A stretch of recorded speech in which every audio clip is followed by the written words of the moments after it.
Hi there, welcome to TAS Film and TV Reviews.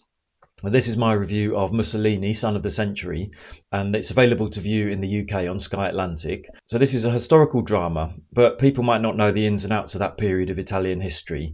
So this review is going to contain spoilers, so if you haven't seen it yet, I would recommend going to watch it and then coming back here afterwards. So it's an 8-episode affair, and as the name suggests, it follows the rise of Italian fascist Benito Mussolini, Il Duce himself. And it's set in the early years of his rise to power between 1919 and 1925. And it's a period piece, so it's filmed wholly in Italian, which meant that I watched it with English subtitles. So it was created for Sky Studios by producer Lorenzo Mieli, and it's directed by Joe Wright, who was previously known for Darkest Hour. And it was written by Stefano Bizes, who adapted it from Antonio Sciuratti's 2018 novel of the same name. And then it's got a core cast of key characters, including Luca Marinelli, who plays Mussolini, Barbara Ciccarelli as Mussolini's muse and lover, Margherita Sarfatti, Benedetta Cimatti as his wife, Rachele, and then Francesco Russo as his right-hand man, Cesare Rossi. So I want to say at the outset that I really enjoyed this series, and for my money it's an extremely important piece of historical popular culture, and it helps us make sense of our current political situation and the times that we live in now, almost 100 years on. So in terms of content and style, as I mentioned, it's set just after the First World War between 1919 and 1925. And in that sense, it's a really sort of dense historical drama. And it would have been really easy for the filmmakers to become overwhelmed by the sort of historical minutiae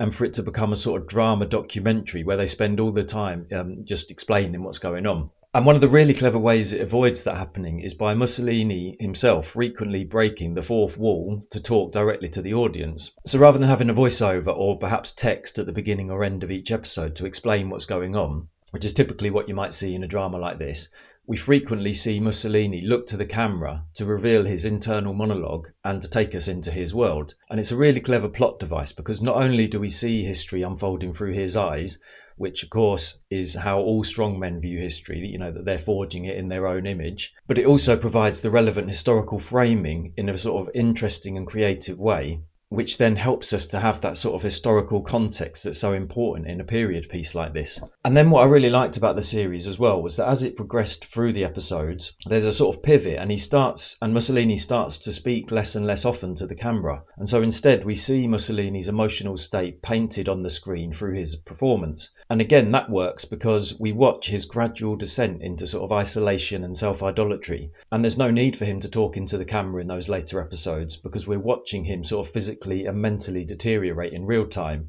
And that's because of the sort of contradictions which are inherent in his political project. And then towards the end of the series, that culminates ultimately in him sort of reciting his own past speeches in private.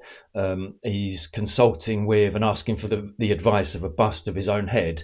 We've basically watched him descend into megalomania. And so that brings me to the performances. Luca Marinelli's performance as Mussolini here really is superb in my opinion, because ultimately in this sort of drama or biopic, which is based on a substantial historical figure, the success ultimately rests on whether the lead actor can pull it off. And for me, he absolutely nails it. And of course, Mussolini himself is evidently an intriguing character. And so what Marinelli does so well is he pulls off the contradictions at the heart of the man and therefore the political project. So at times we see, his vulnerability or his self-loathing or his self-doubt. But then at other times we see his sort of overconfidence, the greed, the narcissism, the sexual appetite, the need for domination, the need for power. And what's really striking about his performance is that often we'll see those differences in emotional state in a single scene. So to give an example, in episode 2, we see a sort of bruised and wounded Mussolini after he suffers a political defeat. And in a sort of state of desperation, in some need to feel powerful and to exert his authority, he invites his young secretary Bianca into a private room where he proceeds to force himself on her and rape her. And it's a really harrowing and disturbing scene, but one which sort of really captures the essence of the man, I guess, and which really brings those contradictions that I mentioned to the fore in sort of really visceral detail. And so for me, that's what's really impressive about his performance. It's the way he captures that emotional range of this narcissist and this sociopath. And content notwithstanding, I really enjoyed his portrayal of Mussolini. And for me, it's just objectively a really accomplished performance. And then, of course, as I touched on, alongside him, there are a number of great supporting performances, but all, of course, very much second fiddle to Marinelli, as would be expected given the content. And then I also wanted to talk a little bit in this review about the portrayal of women across this series. Italy, sort of 1919 to 1925, is clearly a man's world. In Italy, women didn't get the right to vote until 1945, after the Second World War and the fall of fascism. But it's really interesting to see how Mussolini himself sort of views and treats the women in his life, and how that's then painted on the screen, and then what that tells us about him and about the culture more widely at the time. And seemingly, as with many historical strongmen, there's a clear desire to sort of subjugate and to abuse the women in his orbit. And it's a really helpful corollary to the wider political drama that unfolds on screen, because each scene and each situation with a woman on screen is used to emphasise those character traits that I mentioned earlier, primarily his need for power and his need for domination. So, for example, with his long-suffering wife, Raquel, we see him repeatedly say, the best days of our lives are ahead of us.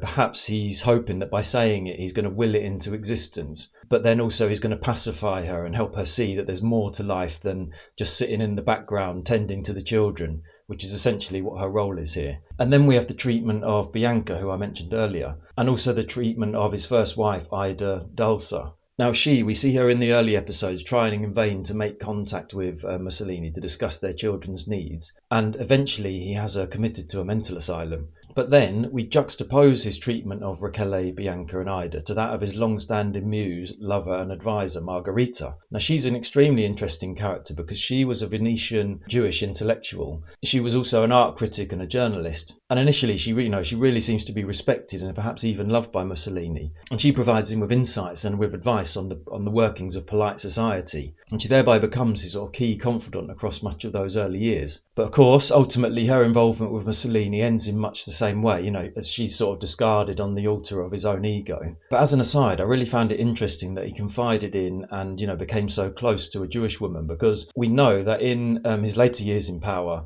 Mussolini, brutally suppressed the Jewish Italian population in league with the Nazis. But I suppose it's just one of those historical quirks.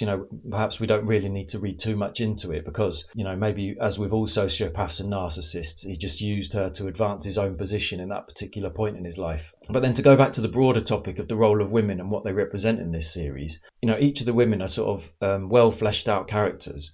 But what the writers and filmmakers do so skillfully is to let us know that each of the women portrayed on screen represents a sort of specific strata or section of Italian society. I think we can deduce that, Raquel represents the traditional family, which is, of course, a key component of Italian society. Margherita, on the other hand, she represents the sort of artistic and cultural forces of high society. And then perhaps Bianca and Ida, they maybe represent the suppression of ordinary people. So again, the filmmakers use the portrayal of these women and Mussolini's relationship to them to highlight how fascism permeated every part of Italian society, from the bedroom to the streets to the ballroom.